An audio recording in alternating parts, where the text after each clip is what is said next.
Hey everybody, it's John and welcome back to the Pixel Expedition. Today we're reviewing Aeon Drive, a speedrunning action platformer developed by 2Awesome Studio and a sequel to the space shoot-'em-up Dimension Drive. Although I don't fit the bill as a speedrunner, I love a good action platformer, and as a fan of cyberpunk and science fiction, Aeon Drive sets itself apart from the competition and proves to be a fun challenge for casual and hardcore gamers alike. In the game you play as Captain Jackelyne, or Jack, who runs away from a galactic war by escaping into our Earth dimension in the year 2078. Unfortunately, Jack's ship is attacked by Earth's defense systems and crashes into a place known as Neo Barcelona. During the attack, the Dimension Drive engine cores are lost and strewn about the city, and it's Jack's mission to find and stabilize the drive cores before they obliterate the planet. The story itself is clever and features some great voice acting, but has little impact on the overall experience. With Aeon Drive, it's all about the gameplay. Now, the entire game spans 10 unique sectors, each containing 10 areas for a grand total of 100 levels, and all of them look spectacular. The catch is Jack only has 30 seconds before the drive cores explode, and it's going to take a little longer than that to beat the game.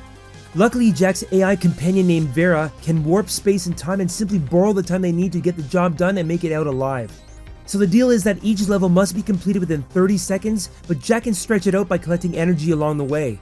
At the press of a button, every 4 energy capsules collected will give you 5 extra seconds on the clock, and some levels are so big and complex that every borrowed second counts. And of course, like most platformers, there's plenty of obstacles that will get in your way, except there's no margin for error.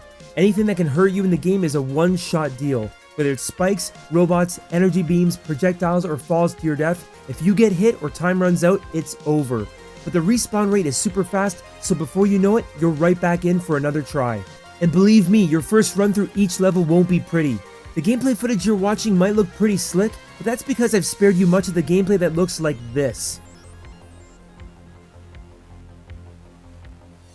That said, your first play of each level is usually spent exploring different routes, finding collectibles, and trying to find the exit before time runs out. After that, you can jump in as many times as you want to compete for better finish time, but that's totally up to you. Speaking of finish times, even when completing the easiest of levels, you'll face the embarrassing leaderboard screen showing how poorly you placed alongside your friends and peers. The easier levels are by far the most competitive. I finished this level early in the game on my first try and came in 300th place on a run of almost 22 seconds, while the first place finish went to someone who beat the same level in just under 7 seconds, which is craziness. On the flip side, there are levels that are intensely challenging. This one much later in the game took me several dozen tries just to get through, and I was shocked by my 15th place finish, so I guess the tougher levels can filter out a lot of competition. Now, while Aeon Drive takes some time to master, the game does have a comfortable learning curve, and the controls are really tight. There's also a tutorial you can access at any time to practice your skills. Besides running, you can slide, wall jump, and take out enemies and obstacles with your sword. But most importantly, you'll need Vera to teleport Jack through barriers and across distances, and this skill defines the game. It's key to securing fast finish times and necessary to navigate some of the trickiest levels in the game. With the press of one button, you can launch Vera and teleport in the direction of your choice, and with another button, retrieve her.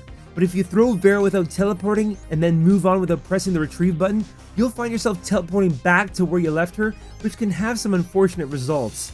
Vera can also be used to take out enemies, breakable walls, and activate switches. Once mastered, using these abilities in combination as you blast through each level makes for a fast and intensely fun experience that's only heightened by the electric synthwave score. The game can also be played with friends in both the campaign and competitive modes. I'd be happy to share my experience with it, but sadly, I don't have any friends. What I gathered from other reviews is that playing with friends means sharing the same screen space. The camera will pull back to keep all players in visual range, making it harder to see what you're doing. That said, the game is still new and being updated regularly, so this might be subject to change. The only turnoff might be that the game doesn't run long. Lazy on getting collectibles, I was able to beat the game in a little over 4 hours, so if you're a completionist, it will no doubt take you a little longer. Collectibles include hot dogs, Jack's favorite newly discovered food, these data cubes which provide character and world building facts, and these diamonds, and if you want to get the most out of the game, be sure to collect all the diamonds. The real hook and replay value of the game, however, is to climb the leaderboards, so if competitive speedrunning is not for you, the game will still be a lot of fun to play but might not feel like the most bang for your buck. That said, I had an absolute blast playing Aeon Drive, and I'd consider replaying it just because it's that much fun. But that will do for my review of Aeon Drive. So thank you so much for watching. Please consider leaving a like on this video and subscribing to the channel if you're new. And until next time on the Pixel Expedition, take care and stay safe.